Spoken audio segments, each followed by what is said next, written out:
Hi అందరికి నమస్తే. Welcome to AS Telugu. నేను మీ కళ్యాణ్. తమ్ముళ్ళు చూశారు కదా, టాప్ 4 మిస్టేక్స్ యూఎక్స్లో చేస్తున్నారు. ఆ 4 మిస్టేక్స్ నేను మళ్ళీ ఎక్స్ప్లెయిన్ చేస్తాను.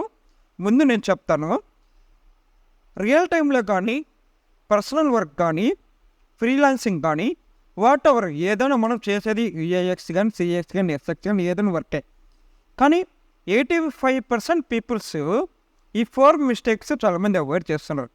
అది 100% చాలా రాంగ్. అది అలా చేయకూడదు. చూడండి, బేసికల్గా అందరూ ఎలా చేస్తున్నారంటే వర్క్, అది 80% పీపుల్స్ మాత్రమే, 20% పీపుల్స్ పర్ఫెక్ట్. బేసికల్గా అందరూ ఎలా వర్క్ చేస్తున్నారంటే, ఏదైనా క్లయింట్ రిక్వైర్మెంట్స్ వచ్చిన తర్వాత ఆ తగ్గట్టుగా మనం యూజర్ ఇంటర్ఫేస్ చేసేసి వెళ్ళిపోతున్నాం. యూఎక్స్ ఎక్కడో కమ్యూనికేషన్ కొలాబరేషన్ చేసుకొని లైట్ తీసుకుంటున్నారు. అది టోటల్ 100% రాంగ్. సో చాలామంది ఏం చేస్తున్నారంటే, ఆల్రెడీ ఉన్న వెబ్సైట్ని వేరే దగ్గర ఇన్స్పిరేషన్ తీసుకొని ఎక్కడైనా రిఫరెన్స్ తీసుకొని అది యానిమేషన్స్ కానీ వాట్ ఎవర్ డిజైన్ కానీ స్టైల్స్ కానీ టైపోగ్రఫీ కానీ ఐకాన్స్ కానీ మొత్తం చూసి కాపీ చేస్తున్నారు. ఇలాంటి చేయడం అందరికీ సింపులే, నాకు కూడా సింపులే, ఈవెన్ చిన్నపిల్లలు కూడా చాలా సింపులే. ఇవందరూ అంత ఈజీగానే చేస్తారు. కానీ యూఎక్స్లో చాలా మెథడ్స్ ఉన్నాయి. లైక్ కాస్ట్ షూటింగ్స్ కానీ సర్వేస్ కానీ 5 సెకండ్స్ కానీ ఎథనోగ్రఫీస్ కానీ ఫోకస్ గ్రూప్స్ కానీ ఫీల్డ్ స్టడీస్ కానీ ఎట్సెట్రా. ఇంకా మనకి చాలా మెథడ్స్ ఉంటాయి. ఇవన్నీ చేయకపోయినా ఏ ఇబ్బంది లేదు. అట్లీస్ట్ ఈ మిస్టేక్ మెయిన్ రీజన్ ఏంటంటే, many peoples neglecting user research. చెప్పండి, చాలామంది యూజర్ రీసెర్చ్ చేయకుండా లైట్ తీసుకుంటారు. ఇందాక నేను చెప్పిన మెథడ్స్లో ఇదొక పార్ట్. ఓకే, అట్లీస్ట్ నేను చెప్పే ఈ 3 మెథడ్స్, ఈ 3 టిప్స్ ఇవైనా చేయడానికి ప్రయత్నించండి. అది చిన్నదైనా పెద్దదైనా చేయడానికి ప్రయత్నించండి. ఇలా చేసి చూడండి, పర్ఫెక్ట్గా వెబ్సైట్ కానీ అప్లికేషన్ కానీ ప్రోడక్ట్ డిజైన్ కానీ వాట్ ఎవర్ పర్ఫెక్ట్గా రిజల్ట్ అనేది ఎక్సలెంట్గా ఉంటుంది, లైఫ్ లాంగ్ పర్ఫెక్ట్గా ఉంటుంది. సో దాంట్లో ఫస్ట్ వన్ ఒక మెథడ్ ఏంటంటే user interview. Okay, make sure need to conduct user interface while you are doing whatever designings or whatever wireframes కానీ చేసే ముందు ఒక్కసారి హై ఫిడిలిటీ కంప్లీట్ అయిన తర్వాత ముందుగాని ఆఫ్టర్గా మీ ఇష్టం. అది మొత్తం అయిపోయిన తర్వాత ఒక్కసారి ముందుగాని ఆఫ్టర్ కానీ మీ ఇష్టం, అది మన ఇష్టం. అది is depends on requirements base చేసుకొని ముందు చేయొచ్చు అని తర్వాత చేయొచ్చు, మన ఇష్టం అది.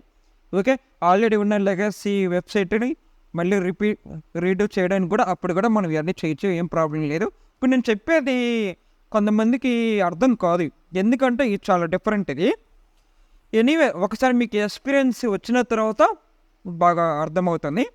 సో వాట్ ఎవర్ ఇప్పుడు నేను చెప్పిన ప్రాసెస్ చేయడానికి ప్రయత్నించండి. ఫస్ట్ టిప్ ఏంటంటే, యూజర్ ఇంటర్వ్యూస్ చేయడానికి ట్రై చేయండి. యూజర్ ఇంటర్వ్యూస్ అంటే ఏంటో తెలుసా? ఏదైనా వెబ్సైట్ కానీ అప్లికేషన్ కానీ ఏదైనా ప్రోడక్ట్ డిజైన్ కానీ ఏదైనా సరే వస్తువైన ఆబ్జెక్ట్ అని వాట్ ఎవర్, అది చేసే ముందు ఎవరినైనా ఇంటర్వ్యూ చేయండి. ఇలాగ పర్టికులర్గా మన వెబ్సైట్లో ఉంటే పర్ఫెక్ట్గా ఉంటుందా లేదా, ఇలాగ కొన్ని ఇంటర్వ్యూ చేయండి. ఓకే, అంటే మనం ఈ విధంగా చేద్దాం అవుద్దా, ఈ విధంగా చేస్తే పర్ఫెక్ట్గా ఉంటుంది ఏందా డిస్కస్ చేయాలి, అందరితో గ్రూప్ డిస్కషన్ ఇలా చేయాలి. సమ్ కేసెస్లో రియల్ టైం ప్రాజెక్ట్ కాకుండా పర్సనల్ ప్రాజెక్ట్ కానీ అండ్ ఫ్రీలాన్స్ ప్రాజెక్ట్స్ కానీ ఇలా ఉంటాయి కదా, అవి మీరు ఆన్లైన్లో ఇంటర్వ్యూస్ ఇలా కండక్ట్ చేసుకోవచ్చు. కొన్ని చాలా వెబ్సైట్స్ ఉంటాయి రీసోర్సెస్లో, ఇవన్నీ మీరు ఒకసారి గూగుల్లో చెక్ చేయండి. ఏది కావాలి అన్నీ దొరుకుతాయి మన గూగుల్లో, తెలిసిందే కదా మనకి. అండ్ ChatGPT, జెమిని అన్ని దాంట్లో ఉంటాయి. యూజర్ ఇంటర్వ్యూస్ సిమిలర్ వెబ్సైట్స్ ఇలా కొట్టి ఓపెన్ చేసి చూడండి. ఒకసారి ప్రాక్టీస్ చేయండి, ప్రాక్టీస్ చేయడానికి ట్రై చేయండి. ఓకే, యూజర్ ఇంటర్వ్యూ మెథడ్ గురించి మొత్తం నేను ఆర్టికల్ కామెంట్ సెక్షన్ కానీ వీడియో కింద నేను ఎక్కడ పెడతాను, చెక్ చేయండి. అండ్ ఇదొక మెథడ్ ఖచ్చితంగా చేయడానికి ప్రయత్నించండి. ఓకే, అండ్ సెకండ్ మెథడ్ వచ్చేసి make sure need to develop the user persona. ఇందాక చెప్పినట్టు యూజర్ ఇంటర్వ్యూ ఉంది కదా, సేమ్ సిమిలరే. బట్ హ్యూజర్ పర్సన్ వచ్చేసి అంటే ఎండ్ హ్యూజర్ అంటే బేసిక్గా పర్టికులర్గా ఒక వెబ్సైట్ ఉంది, అప్లికేషన్ వాట్ ఎవర్. ఎగ్జాంపుల్ చిన్నపిల్లల టాయ్స్ ఉంటాయి చూడండి, ఫస్ట్ క్రై. ఆ వెబ్సైట్ బేస్ చేసుకొని పిల్లల దగ్గర హ్యూజర్ పర్సనల్ చేస్తాం. అండ్ పిల్లలు అంటే ఒక 5th ఏజ్ కానీ 10th ఏజ్ కానీ వాళ్ళ దగ్గర మనం చేస్తాం. ఇంకొకటి ఏజ్ 25 కానీ 30 కానీ ఒక ఏజ్, వాళ్ళిద్దరికీ మనం హ్యూజర్ పర్సనల్ తీసుకొని వాళ్ళు ఎటువంటి ఏం ఫేసెస్ చేస్తున్నారు, ఎటువంటి వాళ్ళు ఎక్కడెక్కడ పైన్ పాయింట్స్ ఫేస్ చేస్తున్నారు, ఎండ్ యూజర్కి హ్యూజర్ పర్సన్కి ఇద్దరికి షూట్ అయ్యేటట్టుగా ఇలాగ మీరు చేయాలి మన హ్యూజర్ పర్సన్. ఓకే, ఇట్లాగా కొంచెం మనం ప్రజెంటేషన్ చేయడానికి ఇట్లా కొంచెం మన టెంప్లెట్స్ కానీ ఇలా యూజ్ చేసుకోవాలి. ఇట్లా బేస్డ్ ఆన్ వాళ్ళు ఇచ్చిన రిజల్ట్ని బట్టి మన వెబ్సైట్ కానీ అప్లికేషన్ కానీ కొంచెం చేంజ్ చేయడానికి ప్రయత్నించాలి. సో ఇదొక మెథడ్ అనేది చాలా ఇంపార్టెంట్. ఫైనల్ మెథడ్ వచ్చేసి need to do usability testing. Okay, usability testing చూడండి, ఎంటైర్ మెథడ్స్ మొత్తం కంప్లీట్ అయిన తర్వాత ఫైనల్గా మనం టెస్టింగ్ చేయాలి. టెస్టింగ్ అంటే మొబైల్లో టెస్టింగ్. ఓకే, ఫస్ట్ బేసిక్గా వెబ్సైట్ టెస్టింగ్ అంటే మొత్తం కంప్లీట్ అయిన తర్వాత ఆల్ యూజర్స్ అంటే చిన్నపిల్లలు, కొంచెం మిడ్ లెవెల్, కాలేజ్ స్టూడెంట్స్, పెద్దవాళ్ళు, ముసలివాళ్ళు అందరి చేత టెస్టింగ్ చేయాలి. అందరికీ బాగా కనెక్ట్ అవుతుందా లేదా. ఇప్పుడు ఒక పర్ఫెక్ట్గా ఎగ్జాంపుల్గా చెప్తాను. ఒక చిన్న పిల్లవాడే ప్రజెంట్ అందరూ మొబైల్ యూజ్ చేస్తున్నారు తెలుసు కదా. చిన్న పిల్లవాడే నాకు కొంచెం ఒక 200 అమౌంట్ పే చేయమని నేను క్యాష్ ఇస్తాను అని అడుగుతాను. వాడి దగ్గర ఫోన్పే కానీ వాట్ ఎవర్ ఏది ఉన్నా కూడా వాడు మనీ వేస్తాడు. ఇక్కడ నుంచి కాలేజ్ స్టూడెంట్స్ దాకా internet banking and PhonePe, GPay అందరూ ఈజీగా వేస్తారు. కానీ 90% కాంపిటేటివ్ అనాలిసిస్ ప్రకారంగా ఫోన్పే కానీ జీపే కానీ యూజ్ చేస్తారు. అండ్ రెస్ట్ అప్లికేషన్స్ ఉన్నాయి చూడండి, internet banking like syndicate, ICICI, XYZ what ever, వాటికి అంత దూరం పాటించారు. So that is power of X. And others ఉన్నారు చూడండి, సిటిజన్ పీపుల్స్, వాళ్ళందరూ ఫోన్పే కానీ జీపే కానీ యూజ్ చేస్తారు. సింపుల్గా వేస్తున్నారు ఈ రోజుల్లో మనీ వాళ్ళు, ఎందుకంటే వాళ్ళకి చదువు రాకపోయినా ఎన్ని ఫ్యూచర్స్ అంత ఈజీగా మనీ వేస్తున్నారు. So that is power of X. So ఇదే యూజబిలిటీ టెస్టింగ్ ఎగ్జాంపుల్ అంటే ఇదే. సో మిస్టేక్ 1 కంప్లీట్గా అర్థమైంది అనుకుంటాను. నెక్స్ట్ టైం యూజర్ రీసెర్చ్ చేసేటప్పుడు అట్లీస్ట్ ఈ 3 మెథడ్స్ చేయడానికి ప్రయత్నించండి. మనం ఏమేమి మాట్లాడుకోం, user interview, user person, usability testing, ఈ 3 అనేది చాలా ఇంపార్టెంట్. అండ్ అదర్స్ ఉన్నాయి చూడండి, card sorting, surveys, field studies, ఇవన్నీ రియల్ టైం కొలాబరేషన్ పర్పస్ వరకే, పెద్దగా చేయరు, సమ్ కేసెస్లో చేస్తారు. సో ఈ మిస్టేక్ 1 యూజర్ రీసెర్చ్ ఉంది కదా, నెక్స్ట్ టైం నుంచి నెగ్లెక్ట్ చేయకుండా మీరు చేస్తారని నమ్మకం ఉంది. రైట్ నో మిస్టేక్ 2, చాలామంది డిజైన్ చేసేటప్పుడు వెబ్సైట్ డెస్క్టాప్ డిజైన్ చేసేసి లైట్ తీసుకుంటున్నారు. మొబైల్ ఎవరు చేస్తారు, మొబైల్ కూడా చేయాలి కదా. చాలామంది అంటే ఎక్కువ మంది కదా, ఎక్కువ చేస్తున్నారు కొంతమంది 50%. వెబ్సైట్ వర్క్ చేసేసి లైట్ తీసుకుంటున్నారు. మొబైల్ రెస్పాన్స్ కూడా ఇంపార్టెంట్ కదా, మొబైల్ రెస్పాన్స్ కూడా చేస్తున్నారు, కరెక్ట్ నేను ఒప్పుకుంటాను. బట్ సమ్ కేసెస్లో మొబైల్ రెస్పాన్స్ చేసేటప్పుడు మొబైల్ రెస్పాన్స్ కానీ మొబైల్ బ్రేక్ పాయింట్ కానీ 2 ఒకటే. సమ్టైమ్స్ ఇంటర్వ్యూ టైమ్స్లో రెస్పాన్సివ్ ప్లేస్లో బ్రేక్ పాయింట్ అని అడుగుతున్నారు. అంతా అదేంటో తెలియకుండా లైట్ తీసుకుంటారు. రెస్పాన్సివ్ కానీ బ్రేక్ పాయింట్ కానీ 2 ఒకటే. సో బ్రేక్ పాయింట్ చేసేటప్పుడు పర్ఫెక్ట్గా మీరు వెబ్సైట్ చేసిన తర్వాత మొబైల్లో చేసేటప్పుడు యాక్చువల్గా చేయాల్సిన రెస్పాన్సివ్ పర్పస్కి ఫస్ట్ పాయింట్ మొబైల్లో చేయాలి, మొబైల్ స్క్రీనే చేయాలి. సో రెస్పాన్స్ చేసేటప్పుడు కరెక్ట్గా అన్నీ చూడాలి, like icons with height, animations, typographies అన్నీ చూడాలి. సో సమ్ సెనరీస్లో ఇవి చేయకుండా, మొబైల్ రెస్పాన్స్ చేయకుండా లైట్ తీసుకుంటున్నారు. సో దాంట్లో నేను కొన్ని టిప్స్ ఇస్తాను. సో దాంట్లో ఫస్ట్ టిప్ ఏంటంటే, ఎప్పుడైనా మొబైల్ రెస్పాన్స్ ఇంపార్టెంట్ అని ఖచ్చితంగా ఇంపార్టెంటే కదా, వెబ్సైట్ కానీ అప్లికేషన్ దేనికైనా ఇంపార్టెంటే కదా. సో మొబైల్ రెస్పాన్స్ చేసేటప్పుడు ఎప్పుడైనా మీరు కొత్తగా ప్రాజెక్ట్ చేసేటప్పుడు ఫస్ట్ మొబైల్ స్క్రీన్స్ నుంచే స్టార్ట్ చేయండి. అది ఫిగ్మా కానీ, అడోబ్ ఎక్స్పెరిమెంట్ కానీ, స్కెచ్ కానీ చేసేటప్పుడు. అండ్ అదర్స్ ఉన్నాయి చూడండి, ఫ్రేమర్, విక్ స్టూడియో అండ్ ఇంకొకటి సంథింగ్ వర్డ్ ప్రెస్ అవన్నీ చూడండి. అవన్నీ ఆటోమేటిక్గా టెంప్లెట్స్ ఉన్నాయి కాబట్టి, రెడీమేడ్ టెంప్లెట్స్ ఉన్నాయి కాబట్టి, CMS టెంప్లెట్స్ ఉన్నాయి కాబట్టి అవి ఆటోమేటిక్గా మొబైల్, వెబ్సైట్ అన్నిటికీ సపోర్ట్ అవుతాయి. వాటి గురించి ఏమి వరి అవ్వాల్సిన అవసరం లేదు. ఓకే, ఎనీథింగ్ రేపు ఎప్పుడైనా ప్రాజెక్ట్ చేసేటప్పుడు మొబైల్ స్క్రీన్స్ నుంచే చేయడానికి ప్రయత్నించండి. ఆల్రెడీ కొన్ని లెగస్ ఆల్రెడీ ఉన్న వెబ్సైట్ దాన్ని రీడూ చేసేటప్పుడు ఒకసారి క్రాస్ చెక్ చేసి మొబైల్ నుంచి చేయడానికి ప్రయత్నించండి. Okay, and now something another issue, mistake mobile response మిస్టేకే. ఇందాక మనం ఏం చెప్పామో మొబైల్ సిరీస్ నుంచి స్టార్ట్ చేయండి అని చెప్పాం, అది క్లియర్. నౌ ఇంకొకటి ఏంటంటే touch inputs, that is rule of the thumb. ఇప్పుడు నా థంబ్ ఉంది అండ్ కొంతమంది థంబ్ కొంచెం లావుది ఉంటుంది, కొంతమంది సన్నది ఉంటుంది. సో అకార్డింగ్ టు సర్వే ప్రకారంగా, వరల్డ్ వైడ్గా సర్వే ప్రకారంగా అందరూ థంబ్స్ మోస్ట్లీగా పర్ఫెక్ట్గా షూటబుల్ అయ్యేది 44 విత్ 44 హైట్ ఐకాన్స్. అక్కడి నుంచి అందరికి షూట్ అవుతుంది. ఇదే విత్ ఇదే హైట్ 44 పిక్సెల్స్ పెట్టడానికి ట్రై చేయండి. మోస్ట్లీగా యూజర్స్కి ఇదే పర్ఫెక్ట్గా సింక్ అవుతుంది అని చెప్తున్నారు. ఓకే, అంటే అది ప్రజెంట్ సర్వే రిపోర్ట్. అది 44x44 పిక్సెల్ సైజులో పెట్టడానికి ట్రై చేయండి. రూల్ ఆఫ్ ది థంబ్ అంటే ఇదే, బేసిక్గా ఇదే. ఇంకా దాని గురించి చాలా కొత్త ఉంది, అవన్నీ మనం మాట్లాడుకోవాలి, అవన్నీ మనం ఫ్యూచర్లో చేద్దాం. అండ్ మొబైల్ రెస్పాన్సివ్ చేసిన తర్వాత చాలామంది మొబైల్లో చూస్తారు, వెబ్సైట్ ల్యాండ్స్కేప్లో చూస్తారు, లైట్ తీసుకుంటారు. మరి ట్యాబు అండ్ పెద్ద స్క్రీన్స్, మిడ్ లెవెల్ స్క్రీన్స్ ఇవన్నీ ఎవరు చూస్తారు? ఇప్పుడు మొబైల్కి 4 లేఅవుట్ గ్రిడ్స్, ట్యాబ్కి ఒక 8 లేఅవుట్ గ్రిడ్స్, డెస్క్టాప్ వర్షన్కి 12 లేఅవుట్ గ్రిడ్స్. ఇట్లాగా డిఫరెంట్ స్క్రీన్స్కి అన్నీ ఒక్కసారి చెక్ చేయాలి. అన్ని స్క్రీన్స్కి సెట్ అయ్యేలాగా మనం చూడాలి. ఓకే, సో ఇలాంటివి మర్చిపోకండి.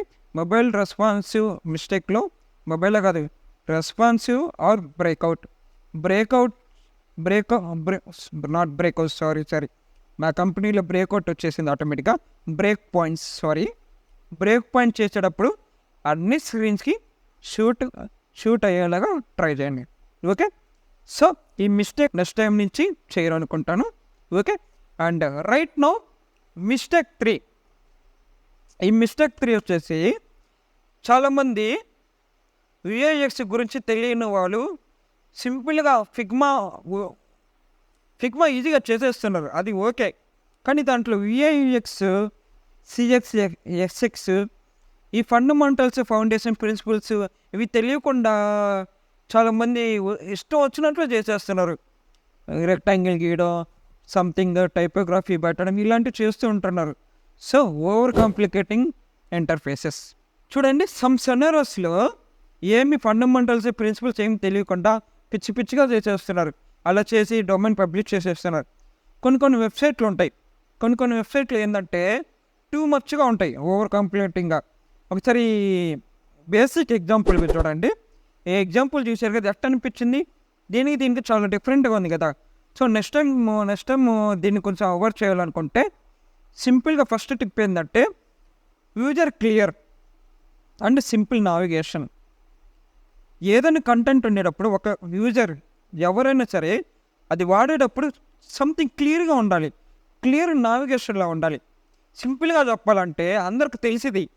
చాలా టైమ్స్ ఈ ఎగ్జాంపుల్ రిపీట్ చేస్తూనే ఉన్నా, అవునా కదా. బ్యాంకింగ్ రిలేటెడ్గా ఒక అప్లికేషన్ ఓపెన్ చేసి సిండికేట్ స్క్రీన్ చూడండి, ఓవర్ కాంప్లికేటింగ్గా ఉంది కదా. దీన్ని కంపేర్ చేస్తే ఫోన్పే స్క్రీన్ చూడండి ఎంత పర్ఫెక్ట్గా ఉంది. అందరికీ యూజర్స్కి ఏది లైక్ చేస్తారు చెప్పండి? PhonePe. So that is not over complicating. Sometimes design చేసేటప్పుడు టూ మచ్ స్క్రీన్స్ లేకుండా నీట్గా చేయడానికి, క్లియర్ నావిగేషన్గా చేయడానికి ట్రై చేయండి. ఓకే, అండ్ కొన్ని స్క్రీన్స్ కూడా ఏంటంటే టూ మచ్గా క్లటర్డ్ స్క్రీన్స్ ఉంటాయి, అవి కూడా అవాయిడ్ చేయడానికి ప్రయత్నించండి. ఓకే, ఈ మిస్టేక్ చాలా క్లియర్ అయిపోయింది. Now final fourth mistake, neglecting the accessibility. ఈ మిస్టేక్ 4 ఏంటి? Neglecting the accessibility. అంటే హ్యాండిక్యాప్డ్ పీపుల్స్కి, డిసేబిలిటీ పీపుల్స్కి. నేను సంథింగ్, ఇప్పుడు నేను డైరెక్ట్గా చెప్తే ఎవరికి అర్థం కాదు.